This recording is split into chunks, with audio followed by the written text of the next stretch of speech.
தங்கம். தரணி எங்கும் இந்த பெயருக்கு இருக்கும் மதிப்பே தனி. பெண்களின் உள்ளத்தை உவகையில் திளைக்க வைக்கும் இந்த மாய வார்த்தைக்கு மயங்காதோர் உலகில் எவரும் இல்லை.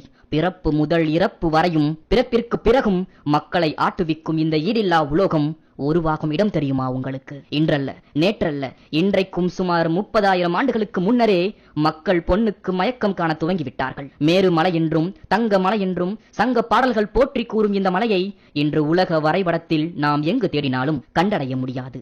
அப்படி ஒன்று இருந்தால் இன்று மக்களின் மனம் எப்படி குளிர்ந்திருக்கும்? பெண்கள் ஆபரணங்களுக்காக அலைந்து திரிந்து இருக்க மாட்டார்கள் இல்லையா? அப்படி என்றால் அந்த மலை எங்கே? இந்திய பெருங்கடலில் மொரிஷியஸுக்கு சற்று சாய்வாக கிழக்கு மற்றும் வடமேற்கு திசையில் கடலுக்கு அடியில் புதைந்திருக்கும் ஒரு பெரிய மலைத்தொடரை இன்றும் நிழற்கோடுகளாக காண முடியும். அந்த நெடிய தென் வடலாக நீண்டிருக்கும் இந்த கோடுகள் இரு பிரிவாக இருக்கும். அதில் ஒன்றே மேருமலை என்று அழைக்கப்பட்ட மலைத்தொடர்.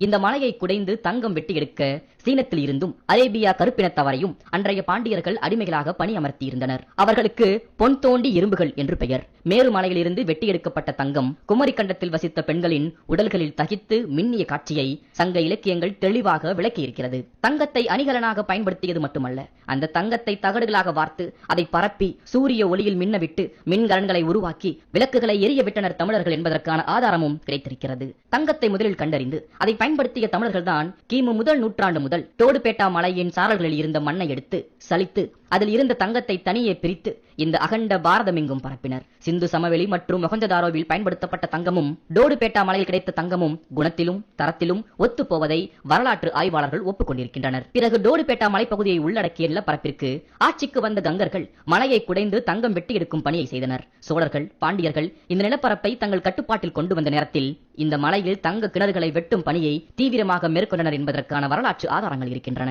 ஆனால் உலக வரலாற்றில் தங்கத்தின் கதை எல்டோராடோ எனும் கற்பனை தங்க நகரத்தில் இருந்து தொடங்குகிறது. தங்கத்தை தேடி இந்த நிலப்பரப்பின் வடிவம் தேடி பல்வேறு நாட்டினரும் அலைந்தனர். இந்த எல்டோராடா எனும் வார்த்தைக்கு சொந்தக்காரர்கள் தென் அமெரிக்க பழங்குடியினர். ஓட்டோமன் பேரரசிடம் தோல்வி கண்ட ஐரோப்பிய நாடுகள் புதிய கடல் வணிக பாதைகளை தேடும் முயற்சியில் ஈடுபட்ட பொழுது கண்டறியப்பட்டதே அமெரிக்க பெருநிலப்பரப்பு. இயற்கையுடன் ஒன்றி செல்வ செழிப்புடன் வாழ்ந்த பல பழங்குடியினர் கடலோடிகளான ஸ்பானியர்களின் கைகளுக்கு சிக்குண்டனர். அப்பழங்குடிகளிடம் இருந்து ஸ்பானியர்கள் கேட்டறிந்ததே எல்டோராடோ எனும் தங்க நகரம் குறித்த கதைகள். தங்கத்திற்குரிய மதிப்பு உலகத்தில் எந்நாளும் குறைந்ததில்லை.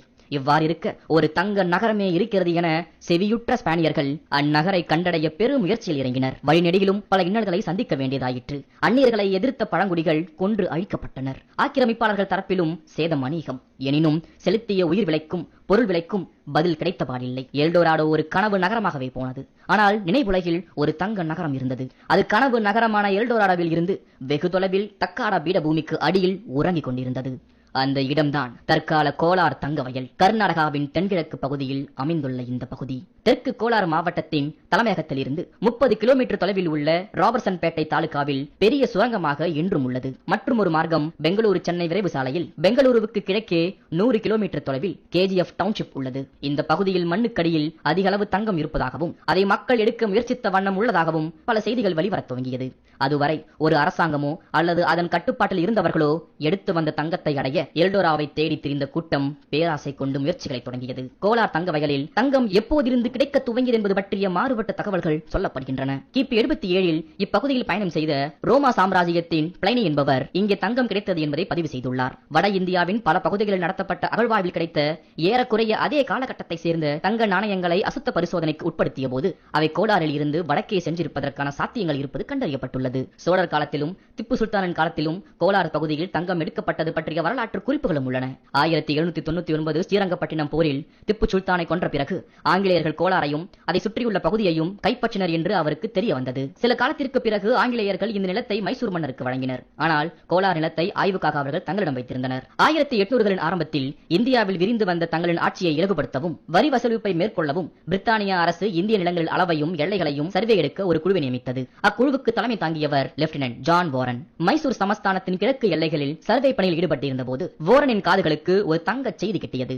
ஆம், அது தங்கச் செய்தியேதான். கோலார் எனும் பொக்கிஷ பூமியில் புதையல் இருக்கிறது என்ற தகவல் அவரை தூண்டியது. உடனே கோலார் நோக்கி சென்றார் வாரன். நிலம் எங்கிலும் மண்வெட்டிகள் பதம் பார்த்த அடையாளங்கள் இருந்தன. மக்களின் இந்த தங்க ஆர்வத்திற்கு காரணம் இல்லாமல் இல்லை. கோலாரின் மண்ணை கை நிறைய அள்ளினாலே கணிசமான அளவு தங்கம் கிடைக்கும் என பலவாறு கதைகள் காற்றில் பறந்த வண்ணம் இருந்தது. அதுவே அந்த மக்களை தங்கம் தேடி மண்ணை தோண்ட வைத்தது. தேடியவர்கள் எவருக்கும் பெரிதாய் ஒன்றும் கிடைக்கவில்லை.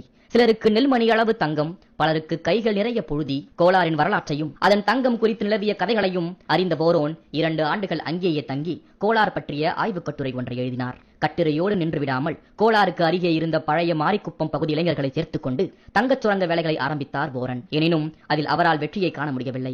வரலாற்று குறிப்புகள் சிலவற்றில் கங்கர்களும் சோழர்களும் பாண்டியர்களும் தோண்டிய சுரங்கங்களை தேடி அலைந்தார் போரன். அவரால் மலைப்பகுதியில் இருந்து தோண்டி எடுக்கப்பட்ட மண்ணை சலித்தெடுத்து கிடைத்த தங்க தூள்களையே பெற முடிந்தது. சோழ பேரரசில் மக்கள் கையால் நிலத்தை தோண்டி தங்கம் எடுப்பார்கள். அது குறித்து தங்கம் குறித்து தகவல் கொடுப்பவர்களுக்கு சன்மானம் அறிவித்தார் வாரன். அந்த அறிவிப்பு வெளியான சில நாட்களுக்கு பிறகு மாட்டு வண்டியில் சில கிராமவாசிகள் வாரனிடம் வந்தனர். அந்த மாட்டு வண்டியில் கோலார் பகுதியின் மண் ஒட்டி கொண்டிருந்தது. கிராம மக்கள் வாரன் முன்னிலையில் மண்ணை கழுவிய போது அதில் தங்கத்தின் தடயங்கள் காணப்பட்டன. வாரன் மீண்டும் விசாரிக்க தொடங்கினார். கோலார் மக்கள் தங்கத்தை கையால் தோண்டி எடுத்தால் 56 கிலோ மண்ணில் இருந்து சிறிதளவே தங்கத்தை பிரித்தெடுக்க முடியும் என்பதை வாரன் அறிந்து கொண்டார். ஒன்றை போட்டு 10 எடுக்கலாம் என நினைத்த ஆங்கிலேயருக்கு 100 போட்டால்தான் ஒன்றேனும் தருவேன் என ஏமாற்றத்தை பரிசாக தந்தது கோலார். செலவுக்கு ஏற்றவாறு துளி அளவும் லாபம் கிடைக்காததால் தங்களின் ஆசைகளையும் ஆட்களை மூட்டை கட்டிக்கொண்டு முதலாளிகள் நாடு திரும்பினர். எப்படியோ இந்த முறையும் தப்பிவிட்டோம் என்ற நிம்மதியில் கோலாரின் தங்கப் படிவங்கள் மண்ணுக்குள் சுருண்டு கொண்டன.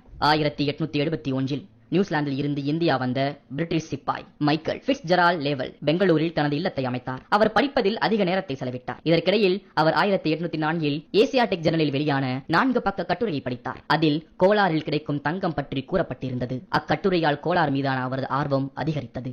இந்த விஷயத்தை பற்றி தொடர்ந்து ஆராய்ந்த போது பிரிட்டிஷ் அரசின் லெப்டினன்ட் ஜான் வாரனின் கட்டுரையை லெவல் கண்டார்.